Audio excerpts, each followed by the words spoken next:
It has been said that those who do not learn from history are doomed to repeat it. Throughout history, people have been divided, whether by race, gender, ethnicity, or religion.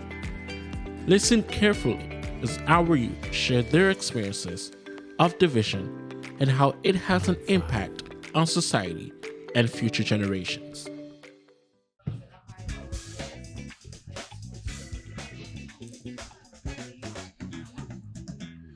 Good afternoon, ladies and gentlemen, and welcome to another episode of Connect. I am your host, Alan, and on today's episode, we're going to be talking about a current conflict that has somehow affected the lives of not just people in America, but people across the world. So, joining me today is one of our new tag ambassadors. She recently joined us, and so far she has been a very great frontliner for being a tag ambassador. Ladies and gentlemen, please help me welcome Yanni to the show. Thank you. Thank you. Thank you very much, Yanni, for being here this afternoon. So as you know, on October 1st, 2023, the world received a very devastating news about the attack on Israel from Hamas Palestinians, which claimed the lives of 1,400 people and which has also held 100 hostage. So far, this issue has led to division in America between people, who stand with Israel and others who say that they want to free Palestine.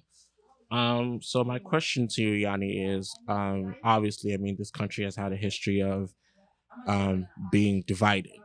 Um, so my first question to you is: do you think that an issue like this, which has claimed lives of people and put people's lives at risk, do you think something like this should cause division amongst people? Naturally, things always cause division, but in my opinion, I feel like Americans, should just mind their business and stand with those in general who are getting hurt Mhm. instead of trying to find issues for us to argue about because we are not the ones in war. Hmm. Yeah, I mean, compared to me, I feel like this shouldn't be like an issue of division because when you think about it, there are people's lives being at stake here. Yeah. You know, people have to wake up in the morning and they constantly have to live in fear. Um, so yeah, I totally agree with you. My next point that I really want to go into is is the fact that ever since this issue happened, there has been a lot of Jewish American, well, a lot of people within the Jewish community who have faced several prejudices. Um, whether being attacked at their place of worship or Jewish businesses being attacked, basically Jewish communities being attacked. Now the Jewish community are, I mean, we know the Jewish people are very peaceful people who, they don't want to get into any kind of violence. But now it's like they're so sick of it to the point where they're now, taking training basically through gun. They're requesting for gun training to arm themselves. So my question to you, Yanni, is as someone who is part of an organization, obviously you're part of TAG, which is Teens Against Guns, and as someone who's part of this organization um to stand up against gun violence, what do you think this action that the Jewish community are defending themselves using guns is necessary? I believe it is very unnecessary, and I would like to get into why. Um, Through my personal experience being a New Yorker, I see altercations happen all the time. Like, when people get attacked, and I realize that when you're in America, people tend to white issues first, Mhm. like both of us are black, and if we were to say like, hey, we are getting attacked by police. We are getting attacked by people out in the streets, which happens on a daily basis. And we were to ask for guns, now we're criminal. And I feel like guns is unnecessary, Mm, you know. And I'm very against the attacks on the Jewish community, mm, but I do believe that not all of these people are just being attacked out of the blue. mm, Like on the train recently, I witnessed a Jewish man start an argument mm, with a Muslim lady, and then when she retaliated, it was, oh, it's hate crime, it's hate crime. mm, No, you guys are committing crimes against each other. mm, When, like, honestly, like I said, we aren't there. mm, We are not in Gaza. We are mm, not in Israel. We are not mm, in Palestine. Why are we fighting here mm, when there's people, these are your people, mm. these are our people. Yeah. As a Muslim, these are our people. Why are we fighting each other over here when it's our people over there getting killed? We should more so be united to Mm, stop it together, as a mm, whole, instead of dividing it like, oh no, this group needs the most help or this group needs the most help. mm, I feel like we should all be united to stop it as a whole, because it's people getting hurt on both ends. mhm, It's people getting attacked on both sides. And, this is just to me another like way of white supremacy stepping in, uh, and that's what I've been noticing on social media a lot, because the narrative switched when everybody was posting free Palestine. mm, Now everybody's saying Israel's in the right. mm, So it's a very weird thing going on. I don't like how social media just hops on trends when it's people's lives at stake. mm. You brought up a really good point about social media.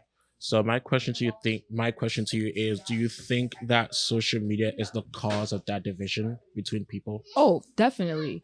Definitely. Because as soon as everyone's favorite celebrity posts something, they're going to hop on a bandwagon, Mm-hmm. not knowing what it is that they're agreeing to or not knowing what it is that is going on. They're going to hop on the bandwagon. And what happens is a lot of uneducated people get involved into this, Right. And I feel like being educated on the topic is very important before speaking on the topic. And that goes out to celebrities too, Yeah.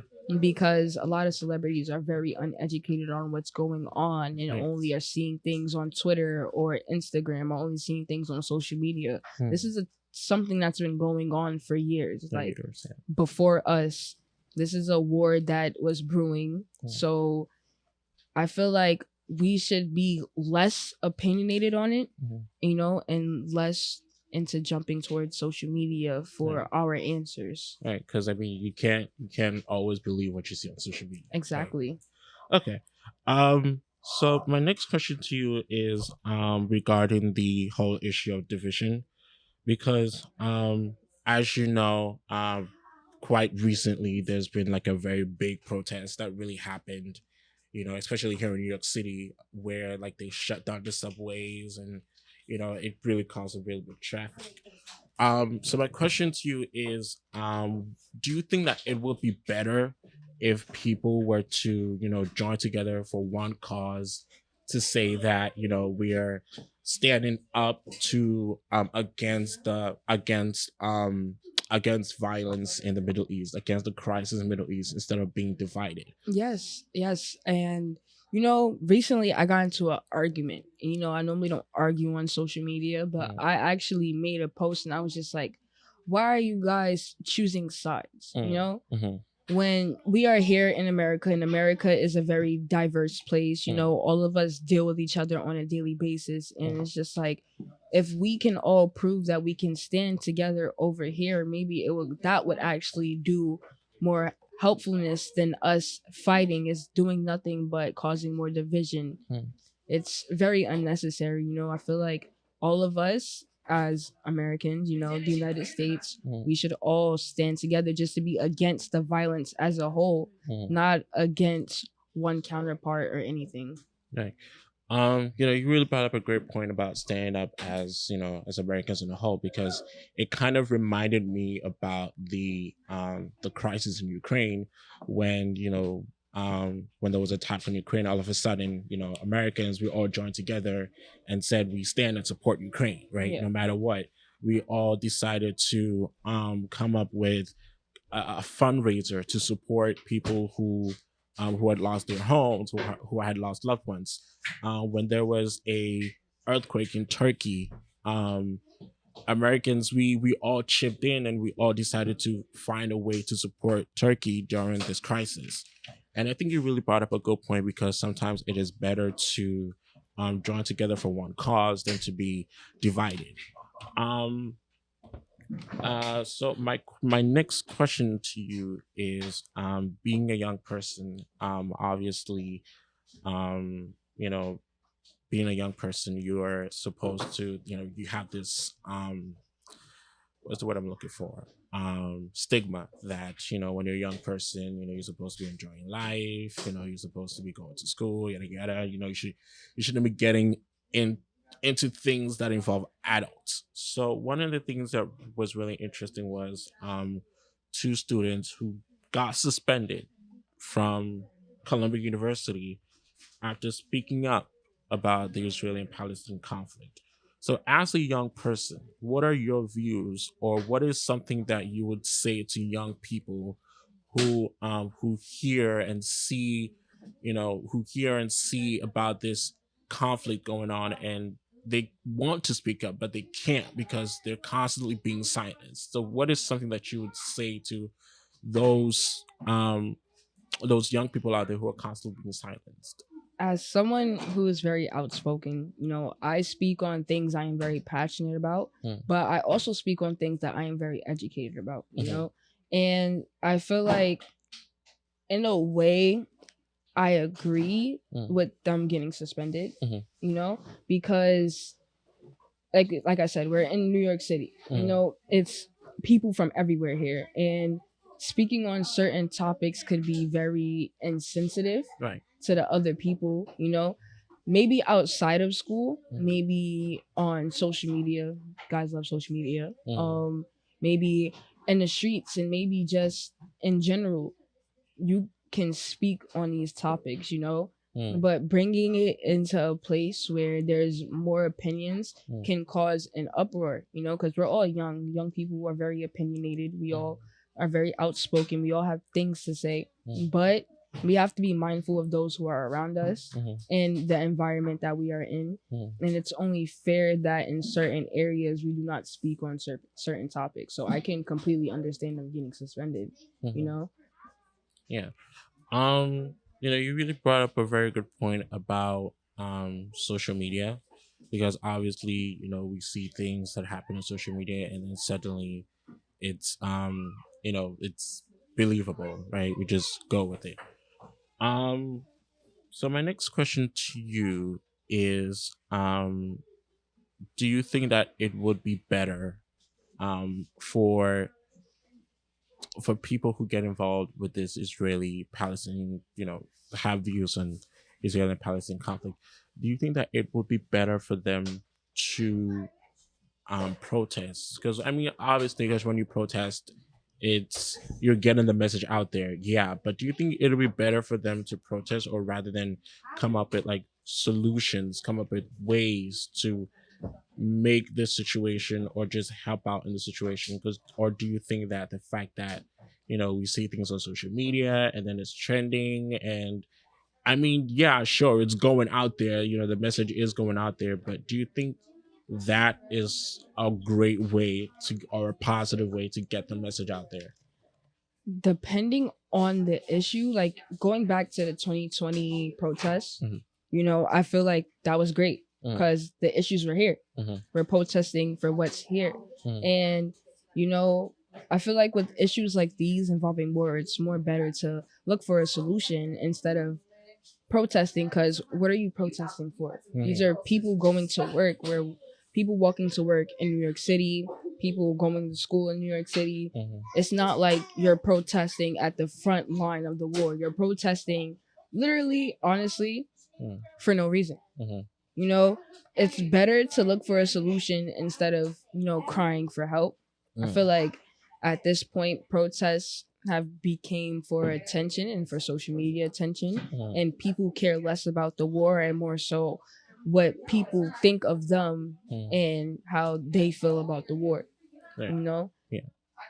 Um, my next question to you is, you mentioned about how people feel about the war because there are some people who are like, this has nothing to do with me. There's no way this is affecting me or affecting the people that you know the people that I care about, or is not affecting my family in any way. Do you think that these people should somehow find some kind of sympathy or empathy, even though it's not affecting them, even though it's a crisis going on in the Middle East? Do you think that people should still find some kind of sympathy and show like some support or care for it? Yes, honestly, because just me, I care about humanity as a whole. Hmm. And even though the war isn't affecting me directly, Mm, just seeing the fact that there are families being torn apart, mm, there are kids losing their lives, mm, there are adults losing their lives and mm, losing their jobs. Like, speaking of the war, they killed almost every child to the point where they can't attend school. They had to shut down school because there are no sorry. children to go to school, Yeah. you know? And I feel like having empathy and sympathy for certain topics is just our humane response, you know? Hmm. And for people to not have empathy or sympathy towards these people is kind of sick to Hmm. me, Hmm. you know? Even though that they don't want to speak on it, just a simple prayer or just simply talking about it or bringing acknowledgement to it, Mm, you know? Even educating your children for the mm. adults out there, Yeah. just making sure that there are people that are aware of what's going on and Mm, also being more grateful for the life that you live and the fact that us as Americans we're a little bit more privileged mhm, than the kids out there. That shows a lot of sympathy. No, I'm not saying donate $100 or donate $1,000 mm. to these people, because if you have it you have it, if you don't you don't. Oh, yeah. I'm saying just show some kind of compassion towards it, because just to say it has nothing to do with me so I don't care about it is a very selfish way of thinking. Right. Um, so you really brought up a really great point about um being really educated, because sometimes I feel like I feel like a lot of people don't take the time to like really analyze what's really going on, because the thing about social media is you only get to see what they want you to see, right? Yes. Which is mostly like the negative side of it, but you don't usually see the positive side of it.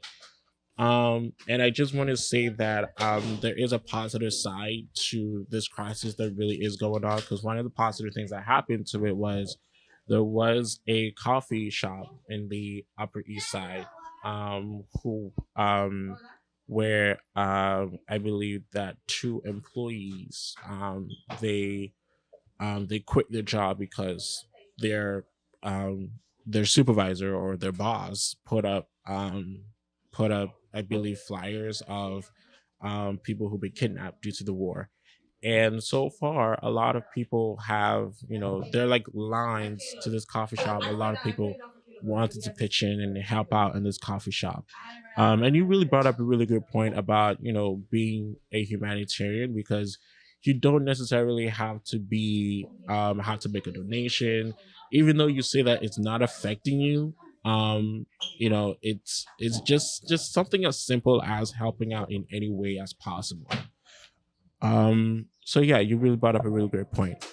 My next point that I would like to make to you, Yanni, is what are something that you yourself you have experienced due to this issue? Like, I mean, because I know that obviously I know that like this is something new. This is something like, yeah. So Yeah.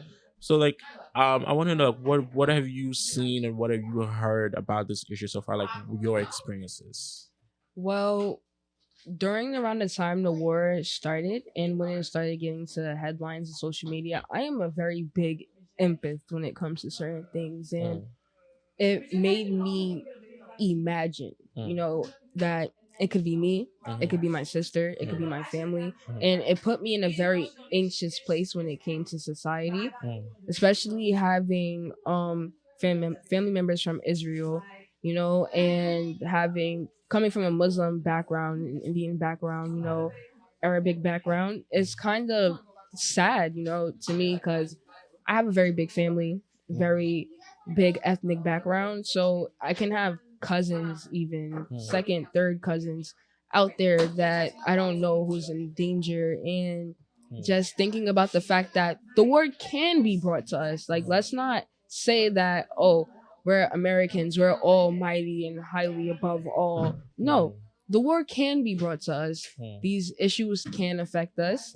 And even so, just knowing that we can also be in possible danger because of our leaders in America, we should be way more aware of what's going on and put way more concern into it. I'm not saying, hey, have anxiety every day when walking around. I'm saying maybe we should all mentally prepare for what could happen, and also have the mentality to help those who's it's happening to. Right, great point. I mean, because you really brought up a really good point. Because I mean, when I first heard about it, my reaction was just complete devastating shock, because I mean, just with the war in Ukraine alone was terrible, but Yes. this is like really bad, to the point where people's lives, not just men and women, but also children as well. um so yeah, it was pretty devastating to experience this kind of thing. And you have to realize that it could be, I mean, obviously it could be you, because I know that there was actually one person who was actually, like, right just before he was leaving, like right just before, like, I think he was a student who, I believe he was a student who was studying in the Middle East, and like right before, right when he was leaving, then that's when the attack happened. So I mean, like, could imagine just imagine, you being away from your family, and you experiencing something like this. It is really, really devastating to experience, and really, really devastating to watch. um so my next question, or not next question, but my next point to you is that, God, I lost my train of thought. It was just in my head right now. I just lost it. Um, it was just in my head. I just lost it. Darn. Yeah, you really brought up a really great point. When you talked about, ethnicity. Yes, that was it. Ethnicity. Because a lot of people say that it's an issue of ethnicity that's really causing this to be divided, because when you have to think about it, it's about being Muslim, it's about being Jewish, it's about being Christian.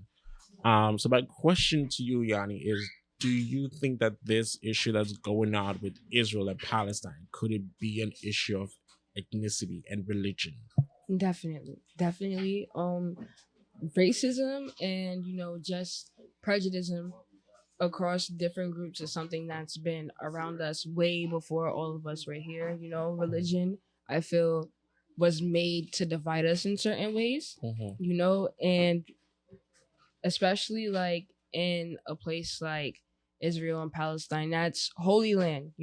And literally, it's not just holy land to one religion. Not religion. It's holy land to multiple Christian, Muslim, and Jewish. Yeah. They're all that they consider that their land. And the fact of the matter is that this is literally a war just because that they can't share it. Mm.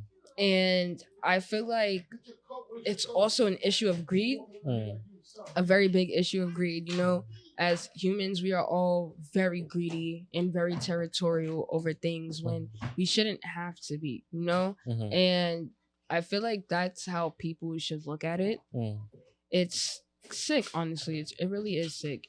Mm. That the fact that this is all a battle over land, which has been happening for For centuries, centuries, yeah. centuries. Yeah. And now that we have social media, Mm. it's became such a broader issue. Because back then, I'm pretty sure when World War II and World War I was going on, there was no There social was no media. social media, You know, everybody else just continued their regular lives, you know? Yeah. So now that we're all being forced to look at this, it's forcing us to want to be greedy too. You know, be very territorial. When I feel like sharing is not that hard. You know, sharing is not that hard. I'm not saying that we all have to have the same belief system. I'm not saying that we all have to believe the same things.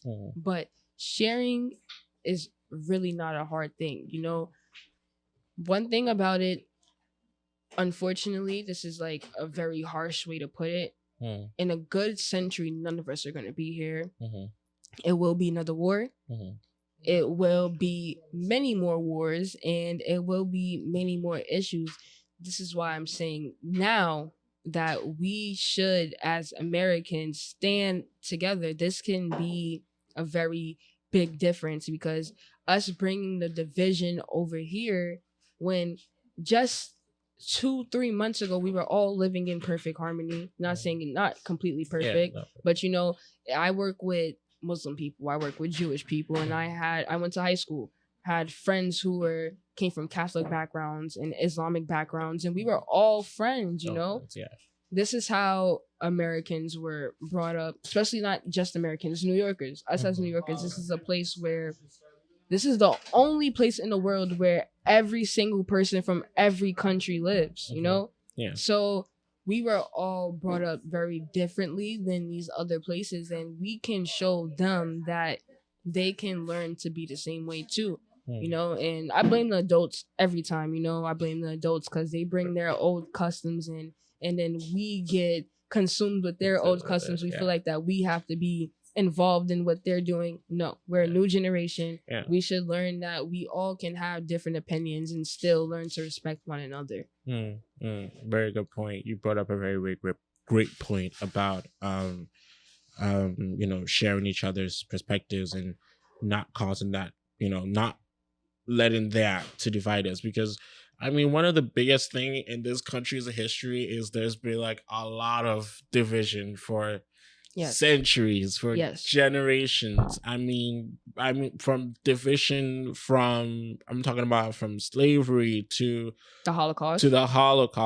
to literally the World War I, World War II, to the Cold War. I mean, when we look at this country's history, this country has a big issue of division. I mean, right now there's still division between the youth and also the police. There's still division of racism.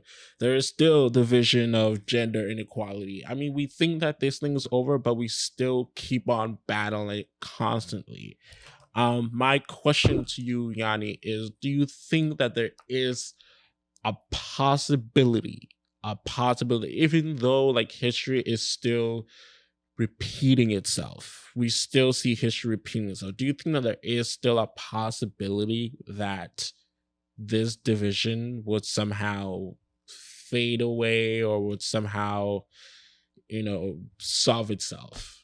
I have a lot of hope in our generation. Yeah. You know, like in this generation that we have a lot of more gay people, openly LGBTQ people. We have a lot of Black women, Black men becoming in charge of certain things. We have a lot of Hispanic people becoming in charge of certain things. And just 50 years ago, we could not do these things, you know? So that's already a big step in the right direction. That's why I said I have a lot of faith in our generation, you know? Because if you realize that generational issues become smaller and smaller as the next generation comes about, because each of us is upbringing our kids in different ways. So yeah, I do have hope that this will fade one day. No, division in general will never end, you know, because we live in a world where we compare ourselves to others. We have to, you know, comparison is a human instinct, you know.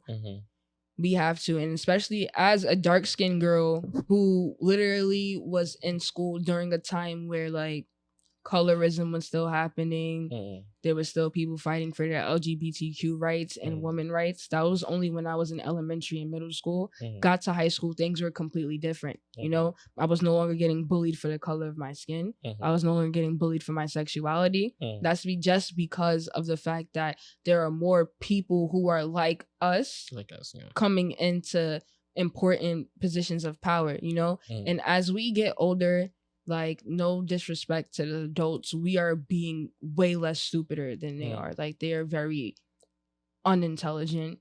They're very opinionated. They're uneducated and just straight opinionated. They don't know anybody's background or what they went through. They like to assume, like, to me, I find it funny that for years, white culture has been trying to erase slavery.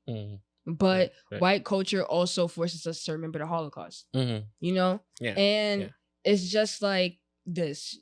If we're gonna sit here and feel like one voice matters instead of the others, then we should attend to all issues at hand, you know? Because as we speak, I'm pretty sure it's somebody out there fighting someone because of this war going on, you know? This is just doing nothing but creating more division. And I realized that this isn't teenagers, you know? This isn't us, not the new young adults. It's not the youth coming up right now. It's literally the adults. It's the adults. It's people who are 25 plus, 30 plus. They're out here fighting and arguing, you know? And kids are like sponges. They soak up everything that they see, you know? And I feel like as adults, you guys have to stop bringing this animosity towards other groups of people into your households, because then your kid grows up with the same upbringing, you know? I was raised by very diverse parents, you know? My mom being half Indian, half African American woman, and my father also being the same thing. They were very diverse. I have a Arabic white grandfather, you know, so this for me is kind of out of my normal. You know, I was always taught to get along with everybody, respect everybody with the same respect that they give you. Everybody is human. We all bleed the same. All of our hearts beat the same. So there's not really much of a difference. Not one person is better than anybody internally, you know?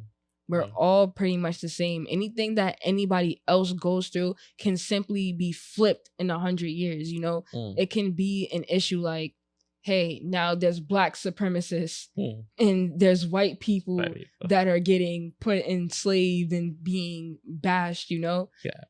That can happen in a matter of years. Change can literally happen in a matter of years. And the issue is literally just because of the fact of how people are being brung up.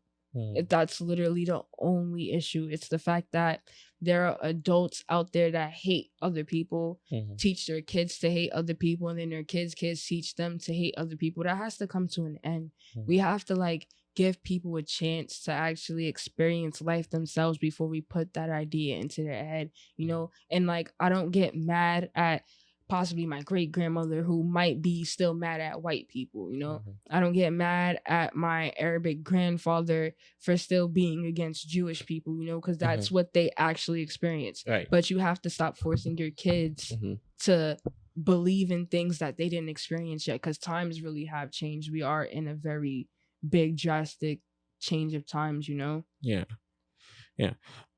My next question to you is, I mean, obviously you brought up, you know, the actions of adults. Because when we look at the protest, majority of the people who were at the protest on Friday were adults. Yes. Right? Majority of them were adults. And obviously, you know, this protest, which caused huge traffic and also a shutdown of Grand Central Station. Because obviously, you know, it was broadcasted by the news, broadcasting around the world, and I'm pretty sure almost everyone has seen it. Very stressful, by the way. I work on 42nd Street, so it was very like hard to get around. My question to you is that, do you think that this kind of this way of of speaking up, right? This way of speaking up, what they call speaking up, or standing up. um do you think it's a really great example for them to teach, or for us, not for us, but just for the younger generation, especially the youth, to follow in the same footsteps? Um, Actually, that's a very great question because going back to the 2020 protests, Hmm. there were actually less adults out there. Hmm. Yeah. It was us. I was 2020. I had to be 15, Hmm. 15, 14. Hmm. And I went to a protest, and there were people my age at the protest, Hmm. and we were getting attacked by police and Hmm. things like this. Hmm. And we obviously learned that from the civil rights movement. Yeah. Yeah. In a few, like 50 more years, Mm. we are going to be in the textbooks, Yeah.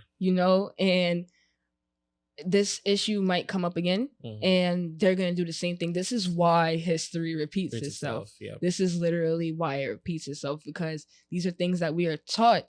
Mm. Maybe, like, I do blame the education system for how they taught us about these people, because literally when we hear Jewish, when we hear about Catholics, when we hear about Muslims, we think about the Holocaust. We think about 9/11.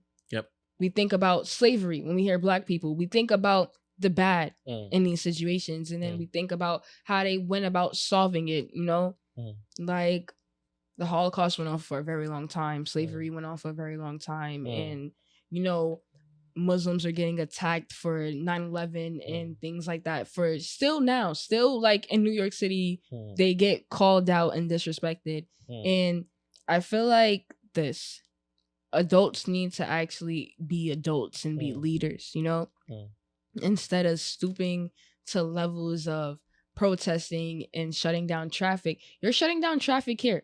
We're not in war over here. You're stopping people's lives over here when we're not in war over here. 2020 protests were very understandable because it was happening here.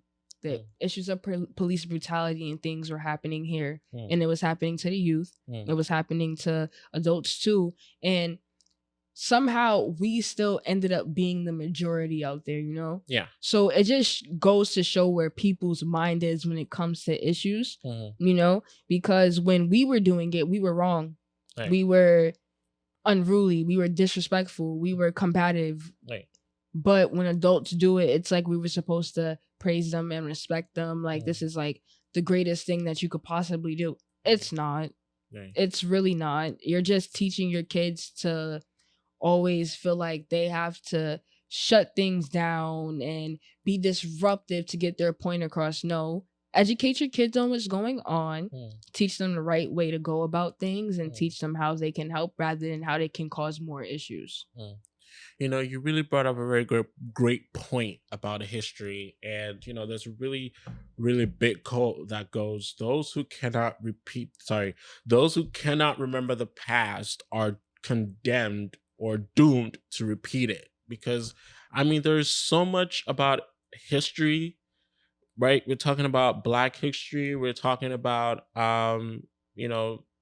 let's just take Black history for example, right? There's so much about the history of Black people that we don't know, that we don't remember, that we just don't know or just don't remember. And right now, that's like one of the biggest reasons why, Black people today are not as much as successful as they were back then. Because when you think about it, because and this is a very honest true story. I was actually, I think about 2 weekends ago, I was in Baltimore, and I was actually in my hotel room, and I was actually watching this documentary.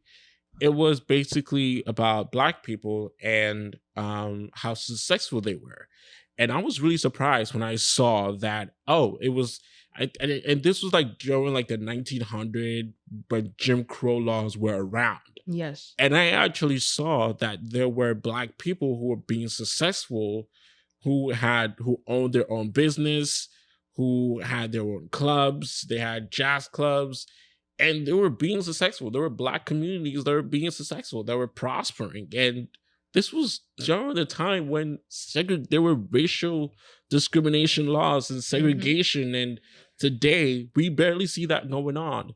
So it's a matter of not remembering our history, because there were a lot of things that they don't teach us about, and like you said, it is very, very important for us to be very, very educated and to know about our past and to know about our history, so that way we do not doom ourselves of repeating again. Yes. And I also want to mention this to adults, that sometimes kids are going to, not even kids, but the younger generation are really going to be curious, and they're going to ask questions, and as adults we should know these things, we should educate ourselves on these things, so that way our that way they don't, the younger generation in the future does not come back and say, why did they not tell us about this, why did we not learn about this, why we learn about this now, when we had all these years we could have made it better.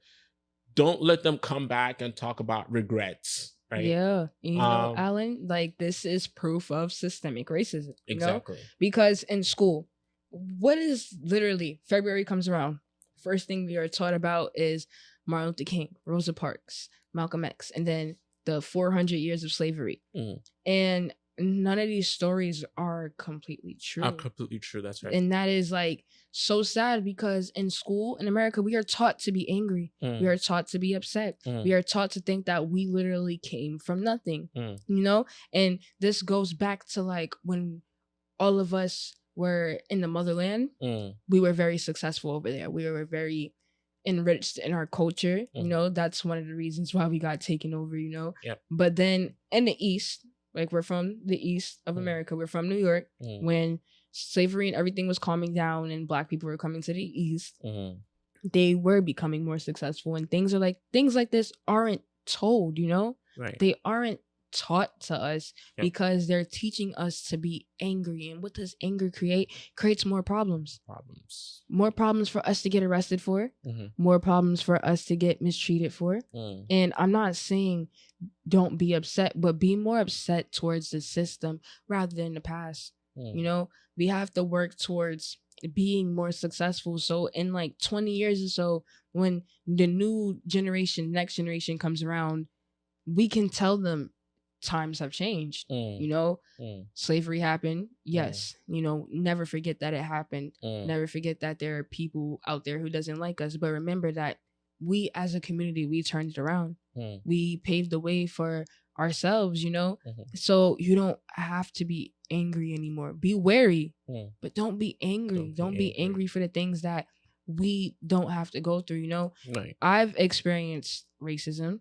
I've experienced colorism. I've experienced just about anything that can be thrown at me, and even then I'm still not angry, still not upset, especially as a woman.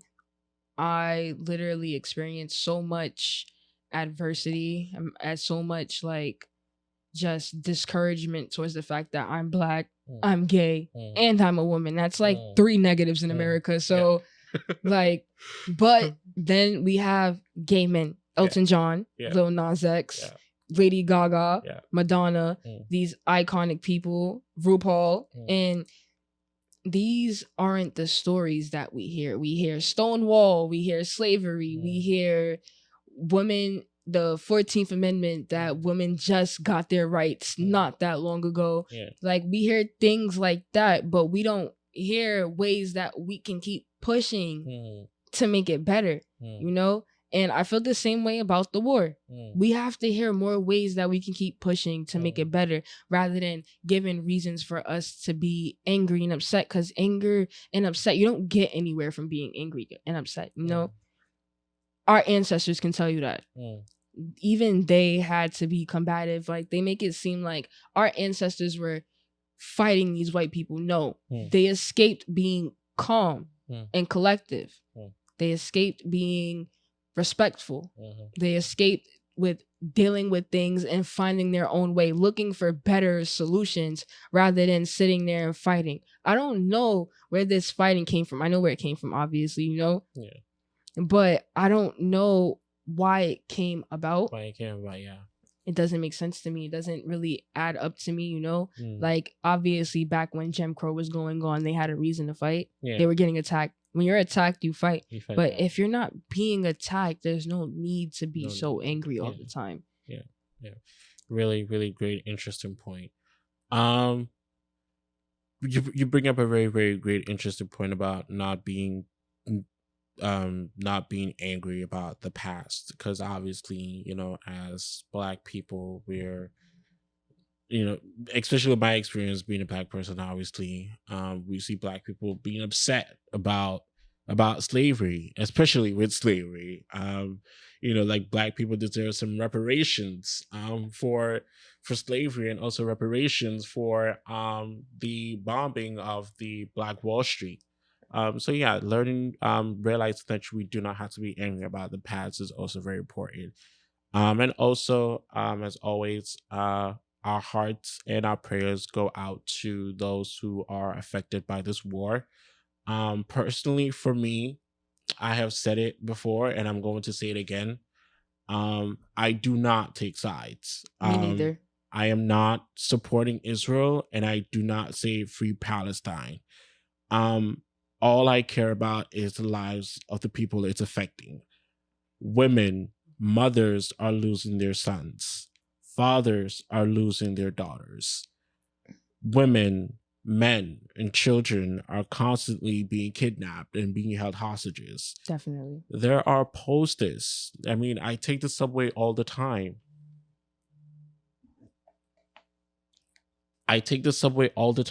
And what do I see? I see posters of people who possibly have families, who possibly have children, who possibly have husbands, wives, mothers, fathers, uncles, brothers, aunts, grandmothers, grandfathers, who their pictures are up and they're saying kidnapped, taken from their loved ones. So I would not stand here and say, I would not sit here and say free Palestine or support Israel. What I say is these people's lives matter, and we have to come up with a solution to care about the lives of these people. Not to say free Palestine, or not to say I support Israel, but stand up and say that I stand against violence in the Middle East. That is what I stand for. Well, thank you very much, Yanni, for being here this afternoon. It was my pleasure. And as always, we encourage you to like, share, and subscribe. And also join our movement. We are TAG. We are teaching a generation. And yes, and we hope we will see you next time, and stay blessed. We hope that you enjoyed today's episode of TAG Connect. And as always, feel free to like, comment, share, and subscribe. And feel free to follow us on our Instagram page at TCIONY.